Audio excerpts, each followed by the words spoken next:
We're going to talk about hand speed today and how we can train, because sometimes you know exactly where your glove or your blocker needs to be, you're just not getting there in time. And it's a little bit of a tricky thing. Some of the approaches people take, like adding resistance, can actually have the opposite effect. So I'm going to show you a couple ways that you can improve that hand speed today. This is Maria from goalietrainingpro.com. Here's what I got for you. So sometimes when we try to improve hand speed, we try to outsmart ourselves. We're too smart for our own good, and we try to come up with all sorts of crazy things. Like, let's do a heavy ball and throw it. But when there's something that requires touch and that fine precision, you don't really want to overload it too much. Down the road, I'll show you some ways that we can overload it to help improve the speed. But let's just start by trying to, it sounds silly, but just move faster. In running athletes, we do a little bit of overspeed training. We might tow them with a resistance band or have them run on a very, very slight incline. And that's kind of what we're going to do here. So we're going to just do ball off the wall, but have you working on just as fast as you possibly can.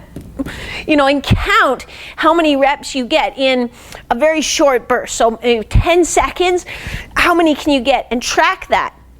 And then give yourself about 20 seconds rest and go again. Because remember, we're really trying to train our nervous system to send those impulses to our hand and our arm a little bit quicker. So we're not going to get fancy anything right to start with. We're just going to get that arm moving nice and fast. Then we can try to increase the complexity a little bit by, you know, getting your glove where it needs to be, bringing it in, and taking it out again. So it's called the double. I call it the double pump. I don't know. You might call it something else. But this is hard. That now I'm going to be chasing the ball a little bit. But if you can go throw it and then bring your hand in and come out again to catch it.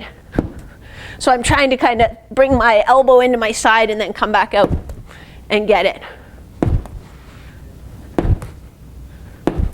There, so you can see it, even after the first few reps, it's getting better, but it's still very, very slow. So I would work on that until it was just a nice, you know, rhythm, almost like I got in a nice rhythm with that first. So it sounds kind of silly. If you want to run faster, run faster. If you want a quicker arm, move your arm quicker. But these are a couple of very simple ways that you can start to improve the speed of your arm. And it's not really a strength issue. It is more of a motor learning type of thing. And so just teaching those muscles to really fire and recognize, I know exactly what you want us to do really, really quickly. So this is Maria from goalietrainingpro.com. If you like that one, give me a thumbs up, subscribe, and then you get the videos as soon as they come hot off the presses. I will catch you next time. Cheers.